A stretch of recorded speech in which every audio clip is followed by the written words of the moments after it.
Hey everyone, welcome to another Painting with Jay. As always, my name is Jay. Time to paint along. It's back to my, I'm keeping with my Tyranid paint challenge, but now it's Hivebruary painting challenge. And it's going to be a lot of fun. So I'm going to keep doing Tyranids until I'm content with my Tyranids, basically. And today I'm going to keep going with my Tyranids. I'm going to paint gargoyles today. Because I figured I did the Hive Tyrant last week with wings. Might as well get him some gargoyles to paint to go along with him.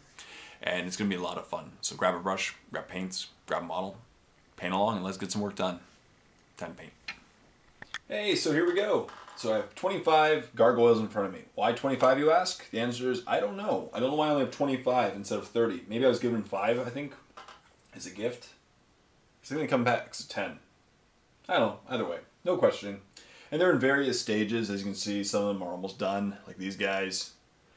Some of them are barely started, like him. So what I'm going to do is basically when batch painting a large amount of models with different levels of productivity, you have a couple options. The first option is you lump them according to productivity levels and then finish them up accordingly. The other option is you just go step by step through your painting process for the models and then grab every one that needs that step. So eventually they catch up with each other, and by the end they're all in the same step and you're good to go.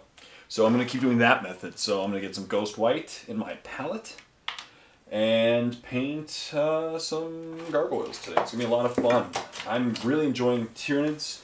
I got to play some Tyranids, but I'm enjoying painting Tyranids at least. Sorry, I just dropped a paint.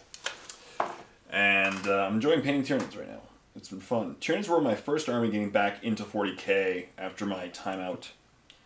And they were cool, but it was back in the Nidzilla days, and that was a lot of fun. And then 5th edition came along, and then 7th edition, or sorry, 6th edition codex came out, and I was like, oh, so, but it's okay. You know, they're a fun army. I love to play them. They have a great feel to them. Just GW doesn't seem to love them too much. And then they finally got their models now that they needed. I haven't actually used a lot of the new models. I haven't. Yeah, I haven't used many of them, to be honest. Let me see, yeah, good. Let's make sure it's on camera. Yeah, to be honest, I've got to build them, which will be during February or March. We'll see. Because the odds are I'm not going to get all the Tyranids done I want in March, or sorry, February. So I might have to spill this over into February, which would mean 3 straight months of Tyranids. But that's okay. You know, because it gets them nice and painted and on the table and looking good, and that's what matters, you know. And people keep asking about my other armies, and I've been giving them love through the tutorials, through the warp, and just for fun I've been painting some on the side as well. But you know, so like last month alone, I painted just over 2,000. I think the final total was just about under 2,200 points in Warhammer 40k last month, of which over 1,000 of it was not Tyranids. It was basically half and half, Tyranids versus non-Tyranids. And I painted up 2 Wraith Knights last month, and I painted up I guess the month of Knights, but and I painted up a Knight Castigator. So that's pretty cool, you know. So I'm gonna keep doing it, keep working hard. Tyranids are gonna get the love, and then after that, some other army's gonna get love. Maybe War Machine or Hordes, maybe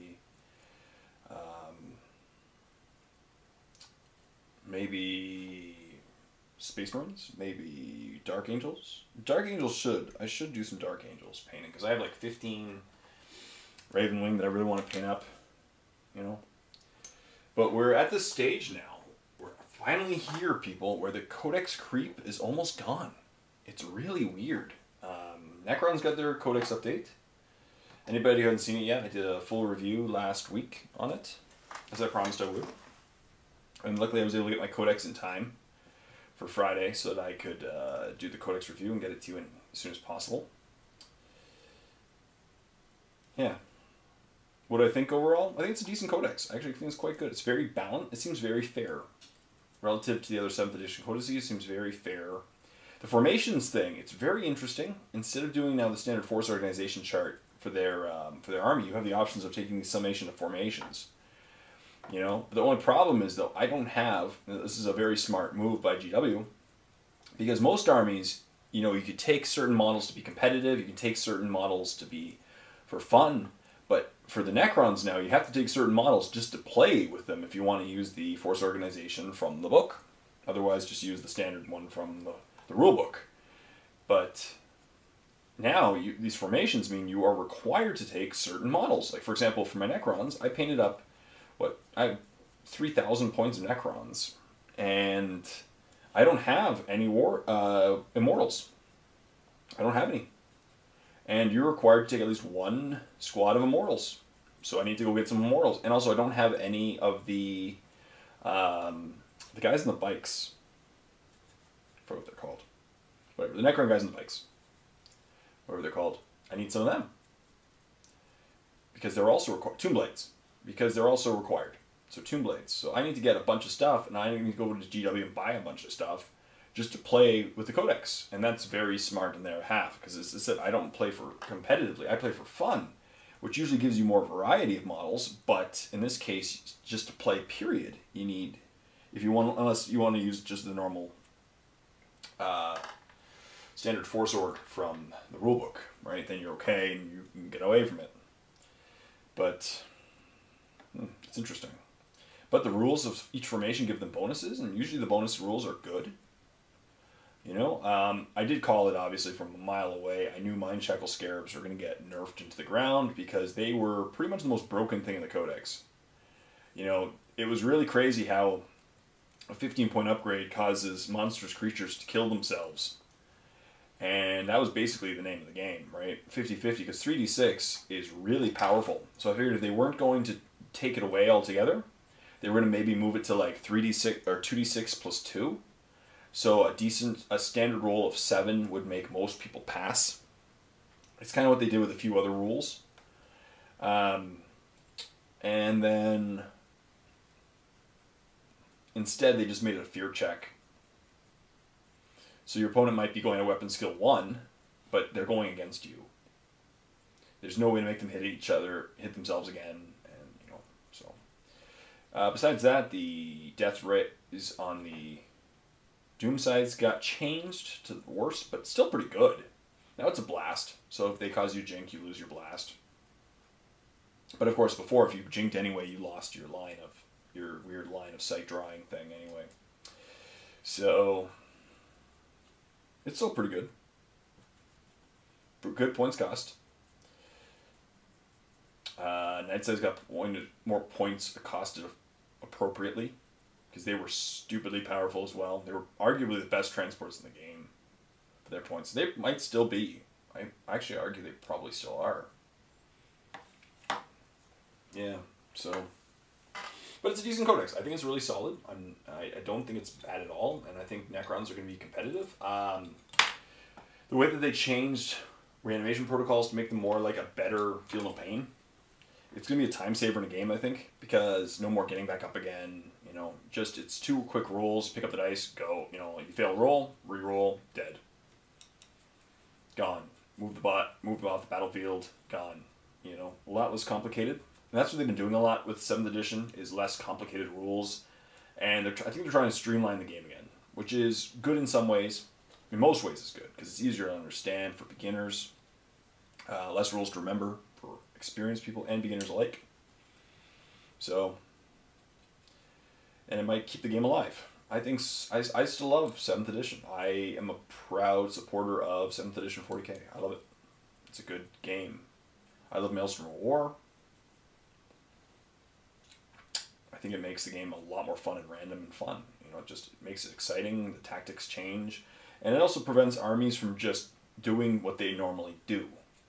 And I like that, because armies become predictable. Like this week, there's a Tau battle report.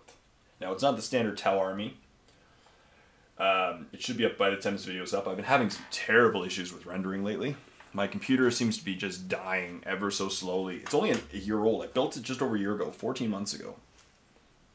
And it was pretty strong then. And then, of course, just wear and tear, right, on the computer. The more I render, the slower it gets, because I've rendered 400 plus videos since.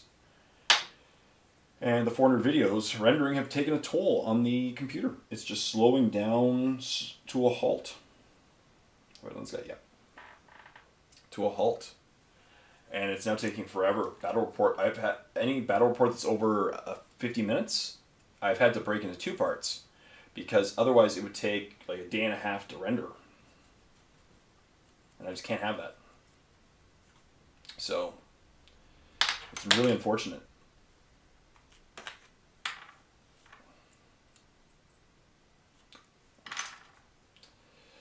Yeah, really unfortunate. Because I don't want to replace. I don't have money right now to replace my computer.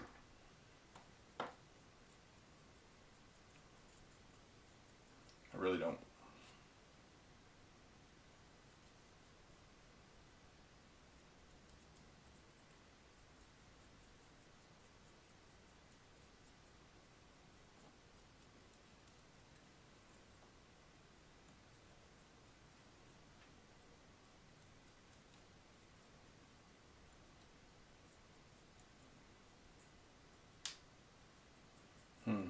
Yeah. So I'll keep going, just slowly but surely, I guess. Which is unfortunate. One day I'll be able to have the funds to upgrade my computer. It's not even, as I said, it's pretty not top of the line, but it's not bad at all, the specs. Just I've burned it out because I use it so frequently to make videos. As you saw, like I've put out 440 videos, I'm pretty sure, since getting the computer. And then since last year alone. Yeah. It's all good. I'll survive. What else?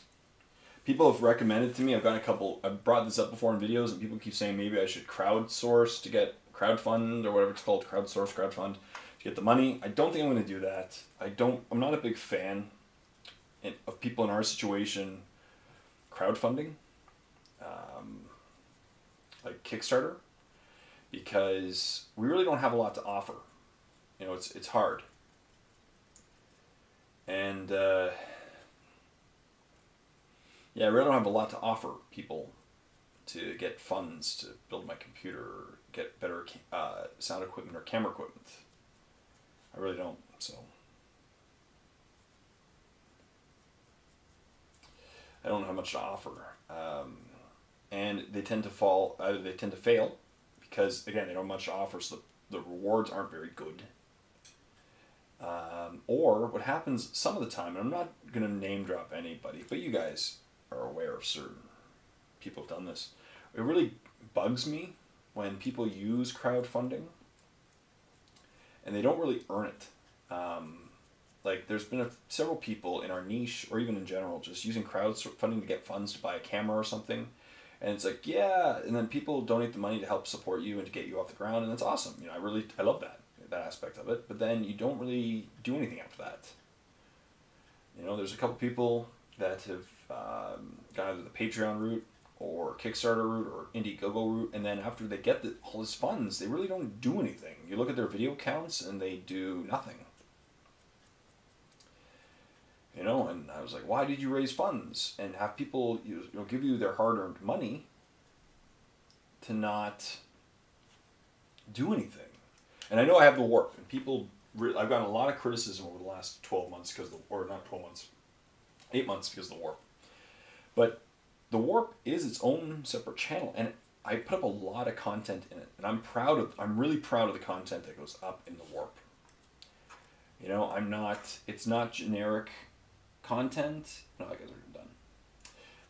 It is, it's good content, and it has its own, I put up a lot of videos. Since launching the warp in June, I have put 170 videos up in the warp.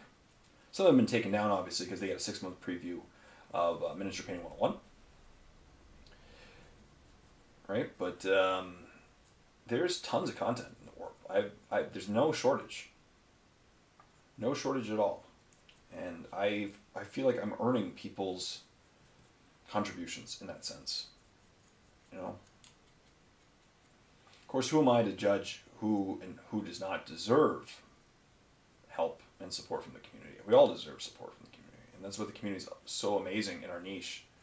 You know, I have always agreed with mini wargaming that our niche community is second to none in awesomeness of support. You know, we're tight-knit. We really help each other out most of the time. The YouTubers help each other out. And the community lifts us up. You know? That's awesome. It really is.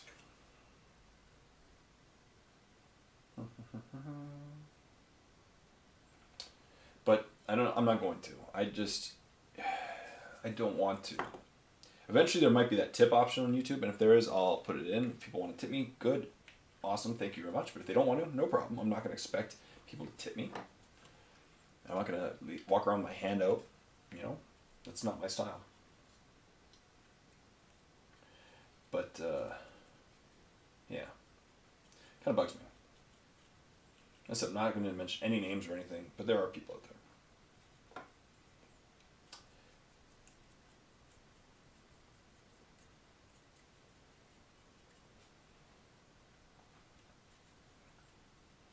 One day. You know, last month, just because you people are my confidants, remember? I tell you stuff that I don't tell normal viewers because you paint with me. So you're my painting buddies. My painting buddies. So here's the thing, painting buddies. Last month, now usually for my YouTube views, I get higher views in the month that I make reviews, which makes sense because they tend to be the most highest viewed videos I make are reviews, and secondary would be battle reports. And reviews, as I said, you get a lot of views and you earn a good amount of money on them, but the first chunk of it is just literally trying to balance the amount you spent on the codex. Because the codex in Canada is like $60, so the first $60 worth of views goes towards balancing the amount you paid for the codex, right? And last month, this is how I feel good, and this is, you know, why I feel like I'm definitely on my way up. My work is really starting to take off, because last month was my highest viewed month before I hit this mark before my codex review, because the codex review was only it was basically the last day of January, because it came out on the Saturday and then the February 1st was Sunday, so it was not really a codex review month in my opinion, and I hit the highest viewed that I've ever had on my channel prior to that codex review, and I felt really awesome. It really does. And it's not just about numbers, but I want to do this for my living. I want to do this for you know, long term. I take my work really seriously, and it feels really good seeing the work get appreciated and taking off. So that feels amazing. What else happened on the weekend? Super Bowl. Patriots won. It was really cool. Supposedly EA Sports, the company that makes the game, did a simulation on EA Sports on NFL Madden, whatever, 2014. And the game, it actually predicted the exact same score. It predicted New England Patriots winning 28-24. And that's pretty funny. Yeah. It was a good game. Basically, to sum it up, weirdest and craziest catch of all time, followed by dumbest play of all time, leading to an interception, and New England Patriots winning in the last seconds of the game. Basically, New England Patriots were going to lose. It was, unless they were able to stop, the Seahawks were on the 1 yard line, and all they had to do was score with like a minute left of the game, and then they win. 1 yard line. And they have one of the best running backs in the game. So it was pretty certain. All they had to do was not lose the ball. And then they lost the ball. So. And then that was kind of weird. It was a good game. I thought it was fun. It was entertaining, close. I like games that are close. Obviously, this is like my battle reports. I like games that are close. And the halftime show wasn't bad. It's a little weird. I guess the Sharks from the halftime show have become kind of like a internet sensation, which is kind of funny.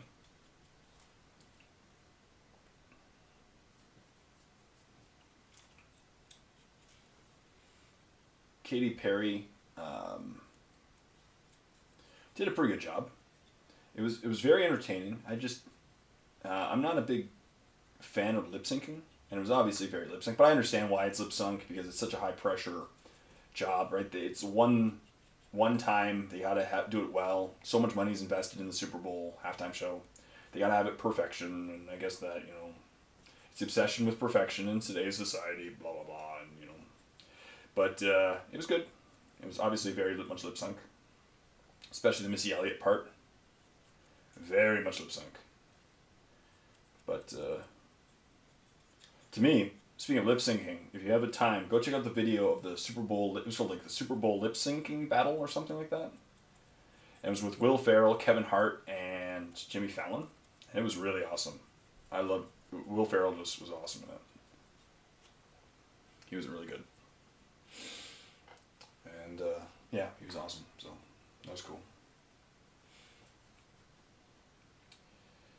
But yeah, good game.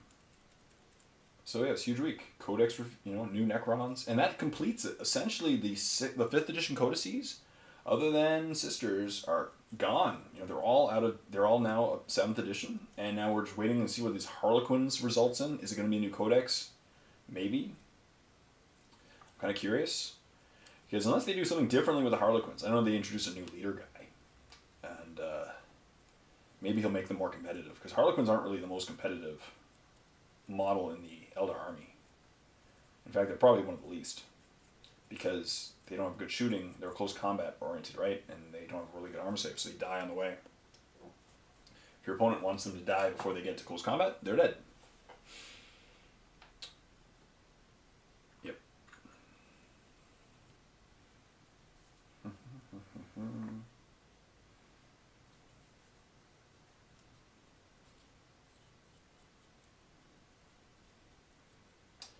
What else is new and exciting? I am getting stupidly psyched up. 2 weeks from today? Or tomorrow, I guess. I'll be in Vegas.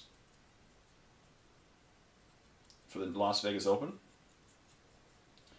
That'll be cool. I really got ahead of my videos because I don't want any of my video, I don't want to not make videos that week. I want videos to be out.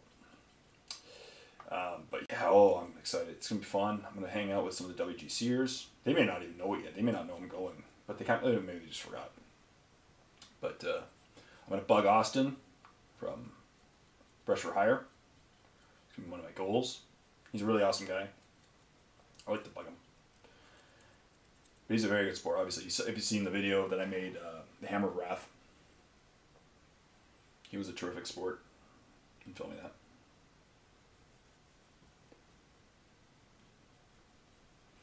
But yeah, he's a good guy. Can't wait to see him, see how he's doing. I haven't seen him since Gen Con, so hang out with Chung, meet people. It's going to be a great time. I'm in Vegas. I'm excited to see Vegas. I'm not really the biggest gambler. I do like slots every now and then. I play some slots. I'm not a crazy gambling addict or anything, but I like slots. I like cheap slots, like 5-cent slots. And it'll be fun. It's weird I've never been to a hotel that has a casino in it. I may sound like a noob when I'm saying that, or a weirdo, but I don't know. It's kind of cool. I'm excited. And what else happened? I got a hotel room for Gen Con. That's awesome. So much happened last weekend. See? So much stuff. So, it's happened. This year is going to be an awesome year. I know it. I'm feeling it. It's only February, but it's still, I feel it. It's going to be such a good year, I hope. Hard work, dedication, and fun. That's what it's going to be about. Yeah, that's what it's about. I hope all of you are having an awesome year too. And your painting challenges are coming along well as well. I gotta answer my emails. I know I've got a bunch of emails lately about stuff. Last night, speaking of rendering issues, last night my video was 88% done being rendered, and this was hours and hours and hours, almost 90% done. And then then the power went out in my entire block for a good half an hour. So I was like, well, there goes that render, and it was gone. So I had to start re-rendering it. And that's why the battle report was so late this week. But it's an interesting battle report. Go ahead and check it out. It's probably up by now. Or it's rendering right now. The last part 2, is rendering right now. So it should be up today. But yeah, it was good. It was Grey Knights versus Tau. So you know it was kind of an uphill battle for me because I'm playing Grey Knights against an army that is designed to really just destroy Grey Knights. But it was good. Maelstrom War was fun. Because the Maelstrom War has been a really good equalizer, I find, with Tau armies. Because the Tau strategy, like most hardcore Tau players, when Tau first came out, when Tau got, a new codex update in 6th, but it was easy. Corner, so turtle in a corner, and hide the entire game. Hide behind an Aegis defense line, turtle in that corner, jump out, jump back, jump out, jump back. That's all you do. It's really boring of a strategy, and your opponent just tries to get to you. You make sure that all your guys are in a corner within, like, one guy is always within 6 inches of another guy. And that way, if you assault any guy, every dude in the table shoots you down for Overwatch. And that was it. It was really a boring strategy, and it worked. Like, it made Tau competitive, but it was really boring. And if you see any battle reports with Tau, like, I've seen a couple Tau versus Tau battle reports, and they're the most boring battle reports ever, because there's no movement, and there's no anything but just shooting. So I was really happy when I saw Maelstrom of War missions take off in popularity, because Maelstrom of War missions are kind of those equalizer to Tau. You can't run the standard Tau list, I find, and be as competitive in Maelstrom of War. Like, you can turtle in a corner if you want, but your opponent will jump around the table, and if all you gotta do is keep one thing alive, and they just grab the objectives and do their things, and that's it. And then the Tau end up being just losing because they didn't do anything. And I said I'm not against Tau. Obviously, I love Tau. They're a cool army. But I just found the strategy of many Tau players to be a little bit boring. Now, obviously, it was competitive and it works, and that's great. It's great for them. But yeah, I just didn't enjoy, like, they're one of those armies that you don't really enjoy. I didn't enjoy playing as Tau or against Tau, because, and it wasn't, whether you know me, it's not win or lose, right? It's really how I play the game and how I have fun. But with an army that refuses to move, just turtles in a corner and doesn't do anything but just shoot at you, it's a really just boring game, and it's not very fun. No. So, yeah. I was a little shocked. One of the things about the new Necron's Codex that I was a bit shocked, I thought they were going to get something to deal with Psychers. But they didn't. Some of them have, you can get Adamantium Will with one of the relics. But, or the artifacts. But it really doesn't help you that much in Psychers, So, but besides that, I think that Necron, as I said, the Necron Codex is a solid dex. I really like the 7th edition codices. Frankly, I think that this is just the best batch of codices in a long time. Not because they're overpowered, because they're not overpowered, is what I love. I think each codex should be different, but try to maintain some equality, because that's what keeps the game alive. It's really it. People get very frustrated when it comes to codex creep, because certain armies, sorry, I'm just looking for my white, because certain armies have really, really solid codices right now. And it's unfortunate when your codex isn't as strong, or one codex is overpowered, and people get, upset and quit.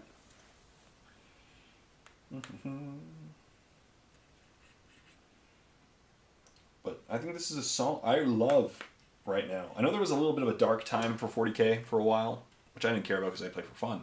But I really love the direction 40k is going right now, and I'm a bit standoffish and curious as to what's happening right now with fantasy, because the rumors right now are really interesting.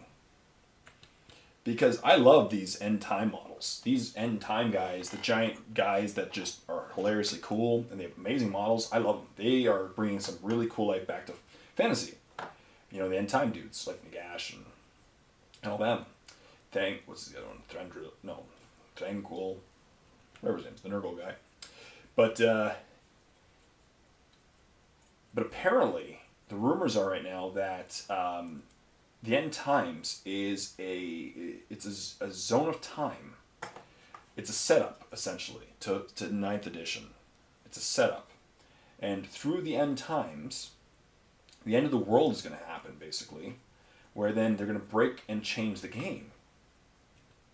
And I just don't know. Oh, I don't know what to think about this right now, because I don't see GW. GW loves to make money, right? They're a company. They're a publicly traded company. They love to make money, understandably such, right? Because if a company doesn't make money, they don't exist, i.e. Target. For those who don't know, Target in Canada went bankrupt, basically. So they have to make money. I understand that completely, right? Sometimes their models are overpriced. I completely agree, right? I'm not a stone-hearted person to that. I just don't see GW all of a sudden discontinuing a third or even half. Rumors are like half their models are going to disappear. And I just don't believe that. I won't believe it until I see it. Because if you eliminate half the models, and it's just crazy. You know? They make money off these models. They're already made, the molds are made, and it doesn't cost much to produce a model once the mold is made. You know, a lot of the money goes into the mold being made. It won't make any sense for GW to all of a sudden just eliminate half their model range. I don't know. And apparently it's going to a skirmish game to try to bring back like War Machine and Hordes players that love that. I don't know. It sounds too outrageous. It sounds silly. So we'll have to see. It's going to happen over the next, rumor has it that it'll happen over the next 6 months or so.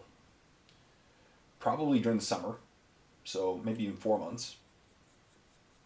But I'm going to be very curious and see. I'm going to sit back and watch and see what happens with fantasy, because it just sounds too weird to be true. It really does. And some of you brought it up back when I asked about what do you see happening for Games Workshop in the new year, and several people brought up fantasy, and maybe you're right. As I said, I'm not saying you're liars or wrong or anything. It's hard to believe that these rumors, they're so extreme. Killing half the armies off, merging ones that don't make sense to go together just because, like, elves, one faction. I just see such a negative backlash from that. I really do. And GW has made some mistakes, obviously. But that's a huge mistake if they do that kind of stuff. Because I don't see that really... Especially after the End Times, where the End Times have been incredibly popular. People love the End Times, apparently. Because they love the guys that are in it. The new guys that they introduced are just awesome. So... we'll see. What else? I'm having fun still painting War Machine. Oh, in fact, this week's painting tutorial in the Warp, what is a Dynamo. Dynamo is the new electric jack for Signar. He's basically a new character jack for Nemo, the old caster who loves his electricity. So that's kind of cool. He's a cool guy, so check that out. Check out the Warp if you want to see him. I'm going to play a lot of War Machine and Hordes probably at Adepticon. And also some 40, as much 40k as I can fit in as well.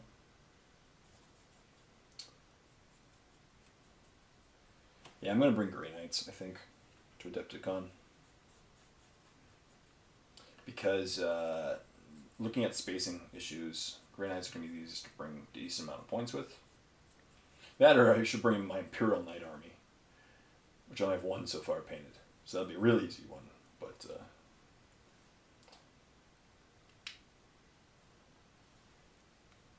kind of funny. Bringing 4 models to Adepticon. Like...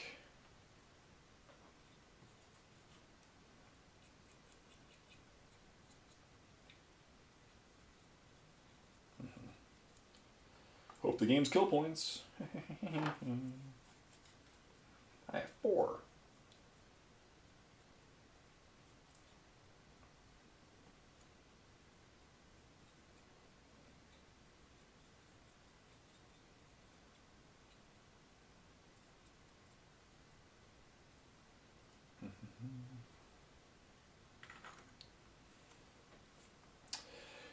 What else? Yeah, I'm excited for the Vegas Open. Just to see people, see Vegas.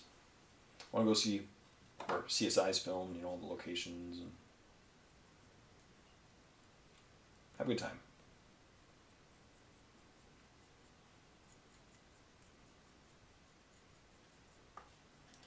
I'm batch painting 25 guys at the same time. That's cool. So this will probably be my project this week and next week. Maybe the week after. Depending on what I'm doing. Next week I'll probably film 2. Or maybe the day before I leave. I'll either film one or the other. Like I might film 2 next week, back to back. And that way it guarantees that they get done. Because I might be busy before I leave. Making sure everything's in line. You know. And I have an early flight. I think I'm going up on Thursday. I don't know. We'll see. I don't remember. Maybe on the Friday. Maybe really early on the Friday.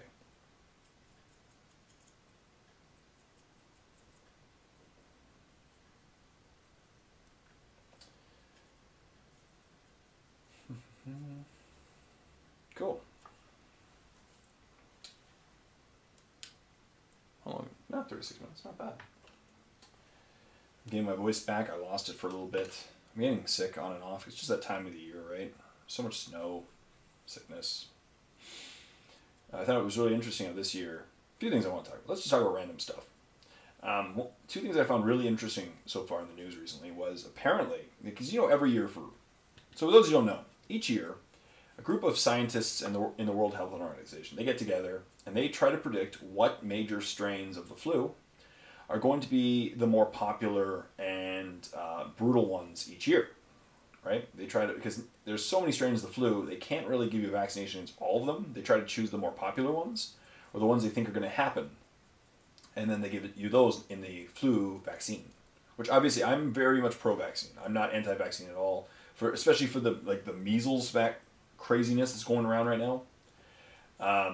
I'm pro-vaccine of kids. I definitely believe that you should vaccinate your kids. Measles, mumps, rubella, that kind of stuff, definitely. But it turns out that the flu vaccine, the flu shots this year, miscast really bad. They did not predict well what strains were going to be apparent in the population. So they were really, the matchup was one of the worst matchups that they've ever had on history between what they predicted would be the main ones and what happened so far this year. So there's a huge kind of failure to be, the efficacy of it was very much compromised due to the fact that they misguessed so badly. So it's crazy. The other thing that's in the news that I'm really crazy about is the whole Sam Smith versus Tom Petty thing. For those who don't know, "Stay With Me" by Sam Smith, a very popular song over the last 5 months. It is very, very similar to Tom Petty's in rhythm to Tom Petty's "Won't Back Down" from 1989. Very similar, but you have to get them really close. You have to actually slow one down and speed the other one up and drop one's pitch and increase the other one's pitch, and then they sound very similar. And apparently it was settled outside of court, apparently, because some people said this is false and it's an urban legend, but I believe it's true. It was settled outside of court, and now Tom Petty owns a quarter of the revenue, a quarter of the rights to the revenue from that song. And he even got writer's credit on it, which is a really interesting thing in the news, because that kind of sets a precedence for future songs. And you really got to watch out now in the future, And hopefully your song doesn't sound like any other song. But the problem is, to me, now I agree that they are very similar. And I don't like plagiarism in any way. But the problem is with music is that there's only a limited number of notes, right? And songs produced at around the same time or even throughout history, songs just sound the same.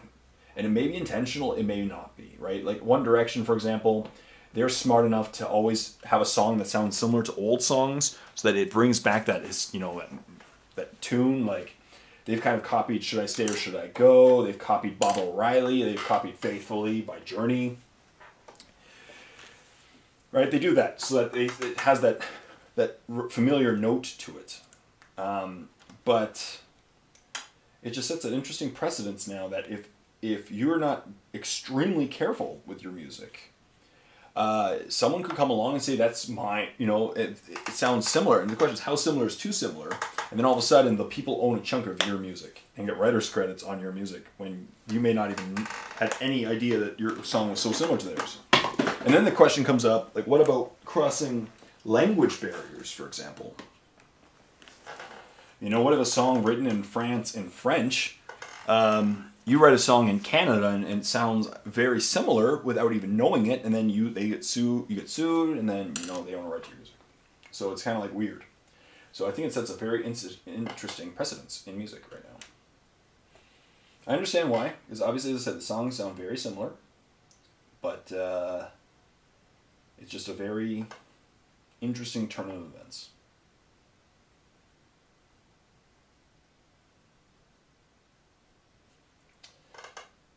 Very interesting turn of events.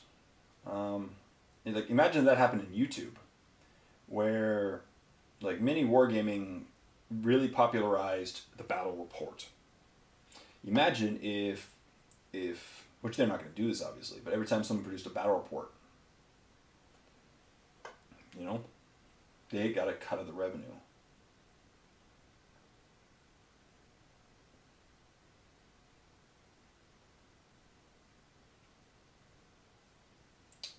It'd be crazy.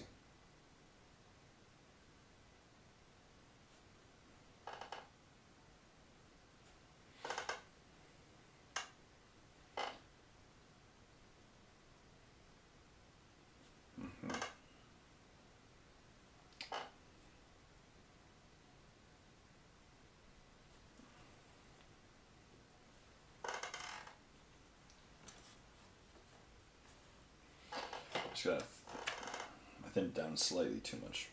So. What else? Yeah, I'm just excited for Vegas.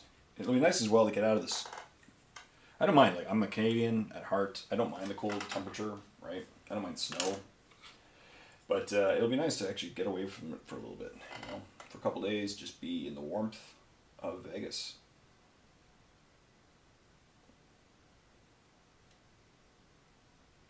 It's going to be a lot of fun. And as I said, I'm just really excited to see people, meet people, hang out with people.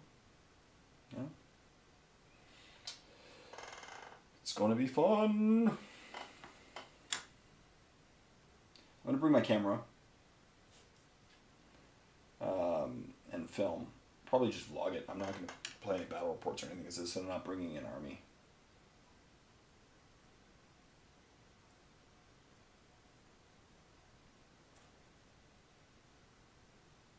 Unfortunately, I just don't have the room to bring it.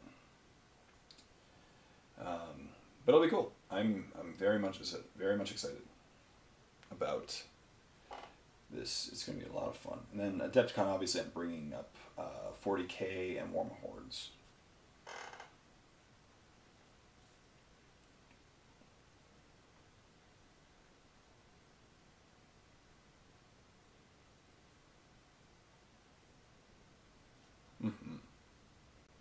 Look at him. These guys are starting to turn out really nicely. I actually love the gargoyles. They're such a nice model.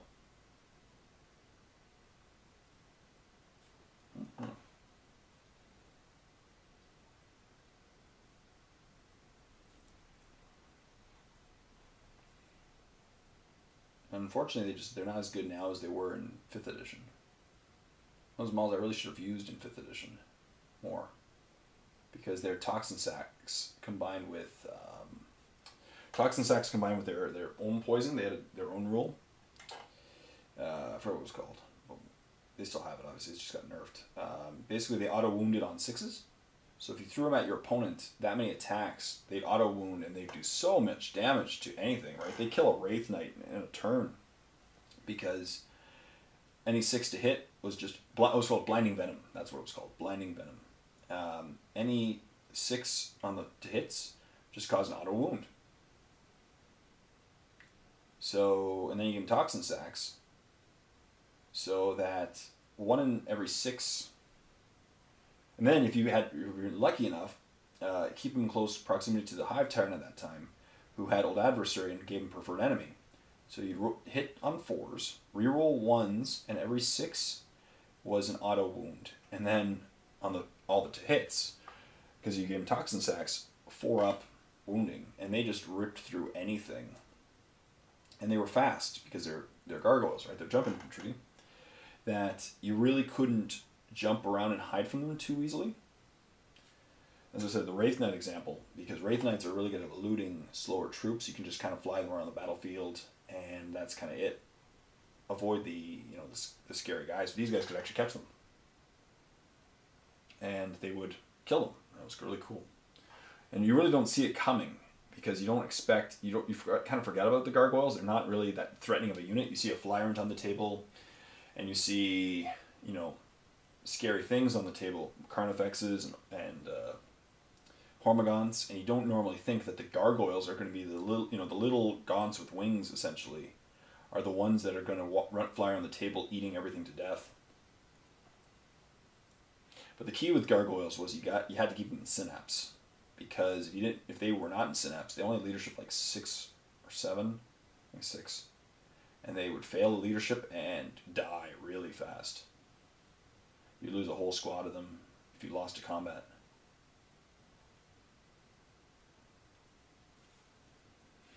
Yeah.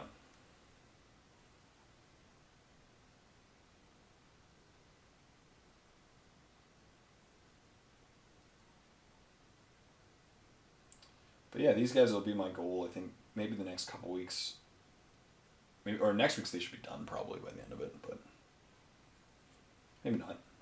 An hour. It's crazy how much you can do in an hour. That's always what I say to people. Now you can do in an hour.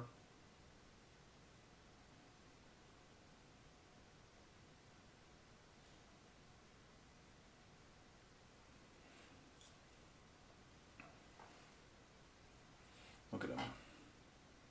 Soon I'll have 25 gargoyles that I can use in battle reports. So they're not as good as they once were, but they're still going to be kind of fun. And maybe Maelstrom War, they'll become even handier, because they can still score objectives, right? And they are faster. So they can fly on top of objectives. And plus they do provide a nice screen for, they can still tie things up really well. They run in, and you throw them at your opponent's scariest close combat unit. These guys will eat to death Thunderhammer Storm Shield Terminators, providing the Toxin Sacks. Because then you go first, you get a huge amount of attacks. The odds are you assaulted them. And especially against things that are designed to kill elite infantry. These things are hilarious against, because they don't have enough attacks. Like Thunderhammer Storm Shield Terminators, if you assault them, the odds are they're going to kill, every 2 guys will kill probably 3 or 4. No, probably 3 for every 2 guys. But then you still get a huge amount of attacks. So.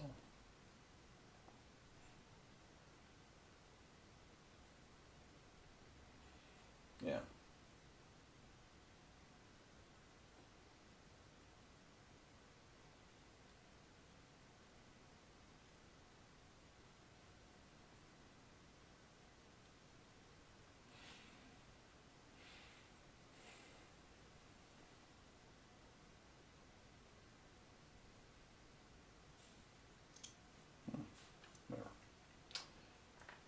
How far are we in? 49 minutes. So I'll call it soon.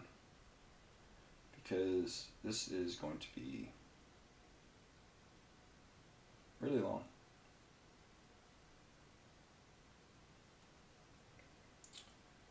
But yeah, it always baffles me how much I get done in an hour. Just sitting down, talking with you people, and painting. And all I gotta do is wings. Wings will take a little bit of time as well, but I have a decent method for them.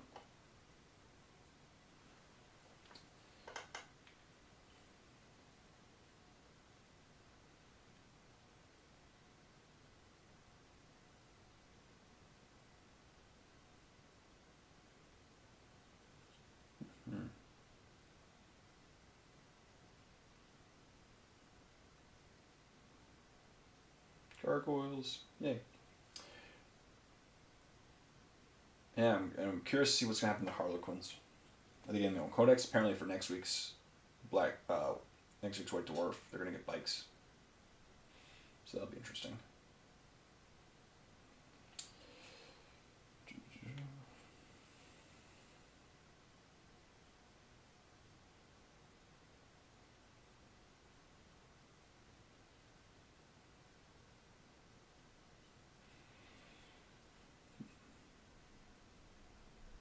It's snowing a lot here in Peterborough. Got a lot of snow. Well over a foot over the last few days. Yeah, listen, I don't mind the snow. I strained my back the other day shoveling. Getting old. It's a good way to feel old is when you pull your back shoveling snow.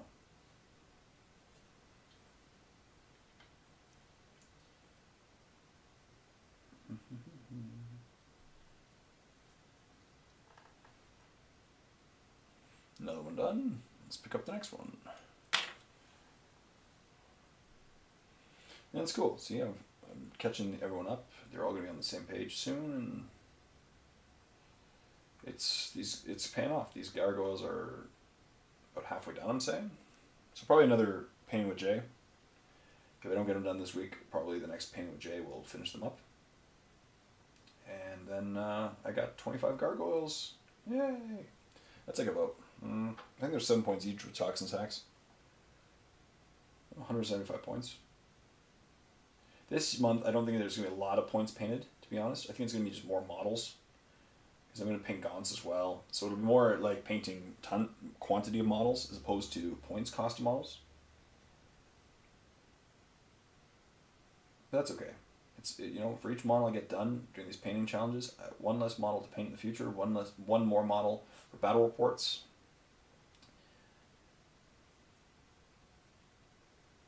And then I'm going to probably spend March, I think, just there's a lot of models that just need a little tidying up in my Tyranid army, putting back together, and I'll spend the time doing that and making them look nice as well. So that way by the end of March I'll have this really nicely fully painted army. And then it's time to turn my attention to another task. I'm going to keep doing this monthly, every month, painting challenge. Get them done. Get them done. Mm-hmm.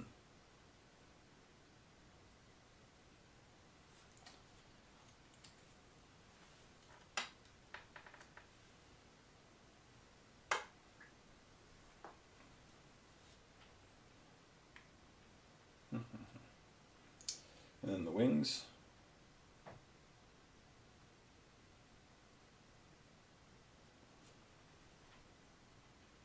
Wings will be easy too. Yeah, I should have these guys done next week by the end. If not done before next week's painting with Jay. And then I'll film, as I said, I'll film either one next week and one the week after before I leave, or just 2 next week. And that way,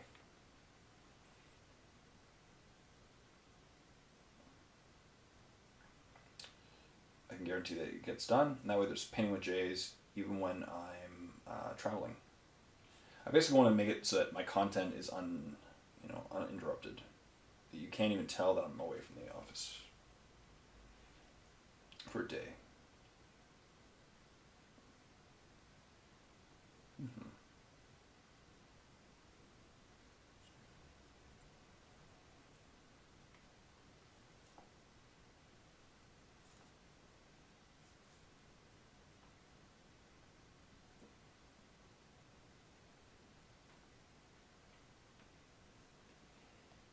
done.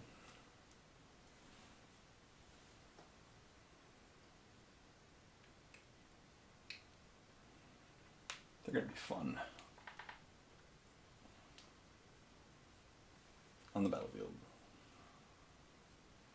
And after this one, I'm going to call it, because this is the last one of the one that needs the blue.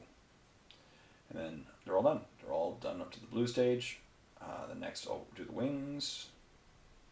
Maybe edging on the yeah, maybe next I'll do the edging, but not in the video because we're already getting at about an hour.